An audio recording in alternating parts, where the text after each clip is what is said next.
the most common place a legal gun owner is going to come in contact with law enforcement is a routine traffic stop. It's a topic at US LawShield our members ask us about constantly. Hi, I'm Austin Davis. I'm a former police officer, full-time defensive firearms instructor, and the manufacturer of a unique concealed carry holster. Plus, I'm a guy who legally carries and occasionally gets pulled over by the police. With that background, I'm going to have some insight and some ideas to explain both sides of the interaction, hopefully making your next contact with law enforcement as a legal gun owner safer, more efficient, and have a more positive outcome. With that in mind, let's go for a drive and have a bit of a chat.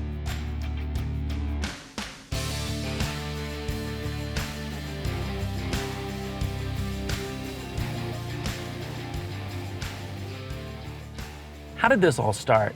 Well, you're out driving around, minding your own business, completely unaware probably of that police officer. And the officer observed something that in their opinion you did or did not do that was in violation of one of an almost infinite list of traffic violations. And they decide to investigate further by initiating a traffic stop, lights and/or sirens. When the officer decides that you have possibly violated some sort of traffic violation, they're going to initiate a traffic stop, hit lights and siren. When that happens, first thing you want to do is put on your emergency flashers as soon as you figure out, yeah, it's me they're looking for. Now, in an ideal world, the officer wouldn't initiate the traffic stop unless it's in a place they're ready for you to pull over. But it doesn't always work out that way. For example, you may be in a situation to where there is no shoulder or no safe shoulder to pull over, or you're in a deserted, long, dark stretch of road, and you're not really sure if those lights behind you are real or there's some sort of con job. In that case, drive a reasonable speed. Your flashers, your emergency hazards, will let the officer know that yes, you're in compliance, and drive to a place that's well lit and out of the traffic flow. Once your car comes to a stop, put it in park. Lower at least the front windows, but all the windows if they're heavily tinted. There's nothing police friendly about tinted back windows. If it's dark, turn your interior lights, and if your stuff, your ID is handy, go ahead and start digging for it. But if it's more than just a quick reach and grab, just leave your hands on the steering wheel where the officer can see it. Now, before the officer makes his approach and we start having a chat, let's look at the situation from kind of a big picture version. What we have going on here is at least two people who have at least two firearms are going to get ready to communicate at a high level. And for that to happen, we want to eliminate all the barriers to success we possibly can. Let's start off with the basics. Humor. Don't use it.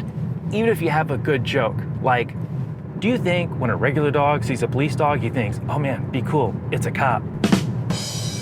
Humor is at best an inefficient form of communication. And what we're dealing with here is a serious situation, so leave the humor out of it.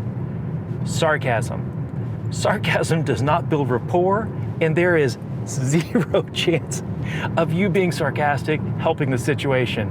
Your momentary zinger may make you feel good, but I assure you, one way or another, it will cost you. And finally, do not argue the merits of the stop on the roadside. If there's one or two things you call facts that you think are important, you may want to mention them. Remember, this is all being recorded.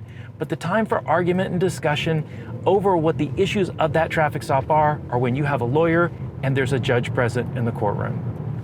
At this point in the traffic stop, we need to figure out the legalities of whether or not we have to tell them we have a legal firearm with us. In times like this, you really wish you had an independent program lawyer to answer your questions. Hi, I'm independent program attorney Emily Taylor. Man, this is convenient. Come on in, I have questions. Wonderful, I have answers. This is gonna be perfect. So Emily, if I'm a legal gun owner and I have a firearm in my car, do I have to tell the officer about it? In the state of Texas, you have no affirmative duty to let the officer know that there are weapons in the vehicle. Now, if he asks about the presence of weapons, you should be honest. You should tell him what you've got and where. If I have a license to carry in the state, but I'm not carrying a firearm, do I have a responsibility to tell the officer that I have a license to carry? In Texas, you do not have to give an officer your license to carry if you aren't carrying your weapon. Now, that being said, we think that it's generally a good idea to hand over your license to carry with your driver's license, even if you aren't carrying. Because the officer has run your license plate and probably your driver's license as well, he already knows that you have a license to carry, and it might have put him on edge. So full disclosure is always good. Emily, I've got a license to carry in the state, and I'm carrying a firearm. Do I have a legal obligation to tell the officer at the stop that I'm in fact carrying a firearm? In Texas, when you're pulled over, if you're carrying your gun and you have a license, you have an obligation to give the officer your license to carry as well as your ID. The weird part is that there's actually no law on the books that imposes a penalty for your failure to do so, but it is still a legal requirement, and you should always hand the officer your license if you're carrying. Well, any more questions? You answered them all. Hopefully when you get stopped, you'll have a program attorney which will just pop in your front seat and tell you what your legal obligations are. But let's talk about the words you use when you let the officer know you have a firearm. My advice is I would avoid the phrase, "I got a gun." You see, the word gun is sort of a trigger word with officers. Some other options might be, "I have a license to carry," and just leave the gun verbiage out of it. But you really want to pick your words very carefully when you announce that you are in fact legally carrying a firearm. Once you've notified the officer that you are in fact a legal gun owner and you have a firearm, there's going to be 3 paths of action that officer can choose.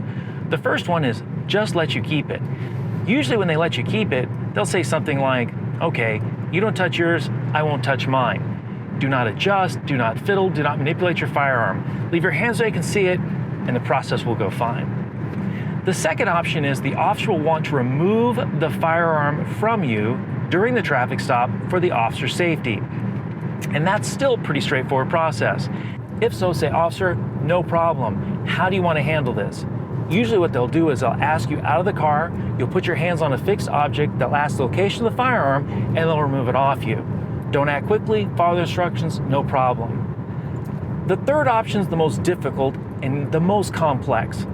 Some officers, for some reason, seem to think this whole process works better if you hand them the firearm. So, ask the officer specifically, what steps do you want me to take to remove my firearm? And then tell them the facts. I'm wearing a seatbelt and my firearm is in the ankle holster, appendix, small of back, shoulder holster, flashbang, whatever. Then when they give you the instructions, repeat them back and narrate your actions as you move very slowly. If at any point the officer gives you information that you think is counteractive to safety, doesn't make any sense, or even potentially dangerous, stop all motion, don't move anything but your mouth, and ask for clarity. Once you get to the brass tacks of actually taking the gun out, if it's at all possible, if you can just release the holster and hand the whole firearm to them holstered, it makes this go by a lot smoother. If for whatever reason that can happen and you have to take the gun out and hand it to them, a few things to think about. Number one, keep your finger off the trigger. Keep it well clear of the trigger guard. Make sure that you're very careful that you don't point the firearm towards yourself or anybody else. When you hand it to them, make sure that you hand it in a way that conveys that you're not trying to point the gun at the officer. At the end of the process, hopefully they're going to hand you your firearm back. When this happens, you need to be extremely careful how you receive that firearm back from the officer. When they hand it back to you, first off, be very careful and only point the gun in a safe direction. Not only keep your finger off the trigger, keep your finger well clear of the trigger area. If they hand it back to you with the action open, or if it's a revolver, the cylinder out, leave the action open, leave the cylinder out.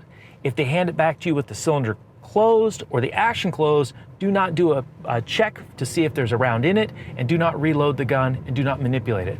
Either put it in your holster or put it in a safe place. Once you and the officer are long gone, you can pull over and either decide to empty the gun or reload and rearm. But this is a very critical time at the end of the traffic stop where it's all too easy to make a common gun handling mistake. You really want to have your thinking cap on, and you really want to be aware. So there you have it, the basics of a traffic stop as a legal gun owner. Stay calm, do everything you can to reduce the risk and increase the safety of both you and the officer. Follow their instructions, and hopefully you two will drive off safe and happy, no worse for the wear. We hope you learned something in this program, and you get a chance to attend one of our seminars. Go to uslawshield.com/seminar.